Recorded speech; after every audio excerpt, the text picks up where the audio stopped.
नमस्ते आप सभी को। आज हम अपनी ड्रेस के बचे हुए कपड़े का इस्तेमाल करने वाले हैं। आपने कोई भी ड्रेस सिली हो या सिलवाई हो, उसका जो कपड़ा बचता है उसका इस्तेमाल आप कुछ इस तरीके से कर सकते हैं। नेट के नीचे का ये फैब्रिक है, तो हमने पहले इस पर कट करना है। 7.5 इंच की हमने जो है लेंथ लेनी है और 10.5 इंच की हमने चौड़ाई लेनी है।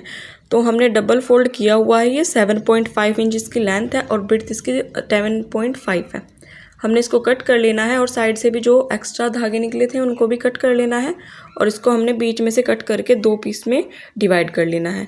उसके बाद जो हमारा नेट का फैब्रिक था बचा हुआ, उसको हमने डबल फोल्ड करना है और जो हमने ये पीस कट किए हुए हैं, एक पीस को उसके ऊपर रखना है और हमने उसको भी 2 पीसेस में कट करना है। तो वो डबल फोल्ड कपड़ा है, तो 2 पीस में ये कट होगा और हमने इसको भी बीच से इस तरीके से कट कर देना है। नेट के फैब्रिक को हमने इसके ऊपर रखना है, इक्वली दोनों टुकड़ों को एक के ऊपर एक रखना है। अब उसके बाद हमने फोम ली है जो हम मोरी में लगाते हैं, उसके नीचे कोई भी आप कपड़ा लगा सकते हैं। उसके ही नाप का मैंने 2 पीसेस अलग से कट किए हुए हैं। अब इनके चारों तरफ हमने सिलाई लगाकर इनको जॉइंट कर लेना है। तो चारों साइड मैंने सिलाई लगा ली है। अब जो साइड में एक्स्ट्रा फैब्रिक निकले हुए हैं उनको मैंने कट कर देना है। अब उसके बाद हमने इनको एक दूसरे के ऊपर इक्वल रखते हुए जो भी एक्स्ट्रा पार्ट निकलेगा उसको हमने कट कर देना है।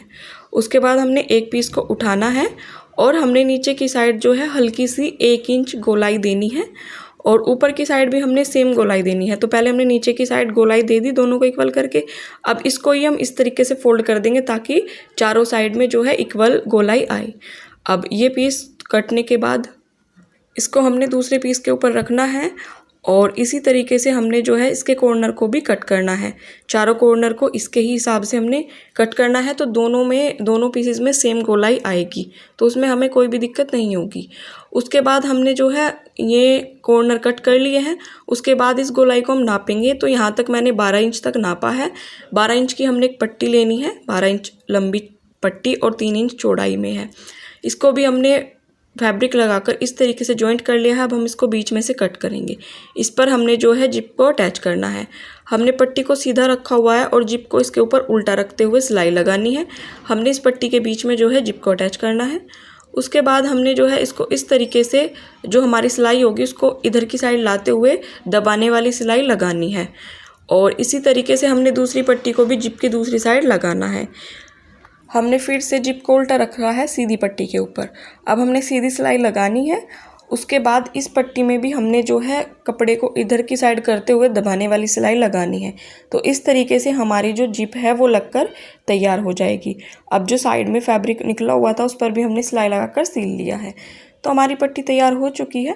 उसके बाद हमने एक और पट्टी ली हुई है। इसकी लंबाई जो है 16 इंच है और 4 इंच इसकी चौड़ाई है। इसके बीच में फोम रख के हमने किनारी पर सिलाई लगानी है, तो ये हमारे हैंडल तैयार होंगे। तो हमारे जो ये पीसीस हैं इनके ऊपर हमने हैंडल को रखना है। 3 इंच इधर की साइड छोड़ते हुए और 3 इंच इधर की साइड छोड़ते हुए हमने हैंडल को रखना है और सिलाई लगानी है। तो हमारे हैंडल भी तैयार हो चुके हैं। अब उसके बाद हमने इसको डबल फोल्ड करना है और जिप की पट्टी को भी डबल फोल्ड करते हुए इस तरीके से लाना है और ये देखना है ये कहाँ तक आ जाएगा। वहाँ पर दोनों साइड निशान लगाने हैं। दोनों साइड निशान लगाने से हमें ये पता चल जाएगा कि हमें बाकी की पट्टी कितनी चाहिए। तो हमने इंची टेप से इस तरीके से नापना है और फिर उसको डबल कर देना है। तो डबल करने के बाद आया है हमारा 22 इंच। तो हमारी ये जो पट्टी है ये हमने 23 इंच की बनाई है और 3 इंच इसकी चौड़ाई है। इसको भी हमने बीच में फोम रखकर और दोनों साइड कपड़ा रखकर बनाई है। अब हमने जिप के ऊपर इस पट्टी को इस तरीके से रखना है। दोनों किनारों पर हमने जिप से इसको अटैच कर देना है। अब उसके बाद हम इसको सीधा करेंगे तो इस तरीके से होगी। हमने इस पट्टी पर ही दोनों साइड ये पीसेस को अटैच करना है। तो हमने क्या करा कि एक फैब्रिक उठाया और उसके ही हिसाब से हम इस पट्टी को मोड़ते हुए चले गए और सिलाई लगानी है। जहाँ पर गोलाई है वहाँ पर गोलाई की शेप इसको देनी है और इस तरीके से इस पट्टी को हमने जो 2 फैब्रिक तैयार किए थे, 2 पीस तैयार किए थे, उन पर लगाना है। तो हमारी एक साइड तो जो है लगभग तैयार होने ही वाली है। उसके बाद हमने दूसरे वाले पीस को भी इससे अटैच करना है। तो एक पीस हमारा जुड़ गया है। अब दूसरे वाले पीस को उठाना है और उल्टा करते हुए रखना है। आप पहले दोनों पीसेस को फोल्ड करके एक मार्क कर लेना जो हमारा सेंटर पॉइंट होगा और जिप वाली पट्टी को भी फोल्ड करके एक मार्क लगाना है और दोनों मार्क को एक के ऊपर एक रखकर इस तरीके से सिलाई लगानी है। और ये हमारा जो है सिलकर तैयार हो चुका है। अब हमने इसको आपको खोल के दिखाना है। अभी हमने इसमें थोड़ा सा डेकोरेटिव और करना है इसको। तो ये हमारा क्यूट सा पर्स बनकर तैयार हो चुका है। काफ़ी छोटा है ये, लेकिन इसके अंदर काफ़ी सामान आ सकता है। ये देखिए आप, और बहुत ही प्यारा सा बैग बनकर तैयार हुआ है और मेरी ड्रेस के मैचिंग का भी है। अब जो बचा हुआ नेट फैब्रिक है उससे मैंने इस तरीके का बो बनाया और मेरे पास एक सिल्वर कलर का बटन रखा हुआ था, उस बटन को मैंने इसके बीच में लगाना है। अब मैं देखती हूँ कि ये बो बीच में अच्छा रहेगा या साइड में, तो मुझे ये किनारे पर अच्छा लगा। मैंने जिप को खोला और इसको मैंने सिल देना है। जिप को खोलते हुए मैंने इसको अंदर तक सिल लेना है और पीछे की साइड हमने 2-3 नोट लगानी है। तो हमने बो बनाकर इस पर लगा दिया है। तो आप देख सकते हैं हमारे बैग का फाइनल लुक। मिलते हैं अगले वीडियो में, तब तक के लिए बाय बाय, टेक केयर।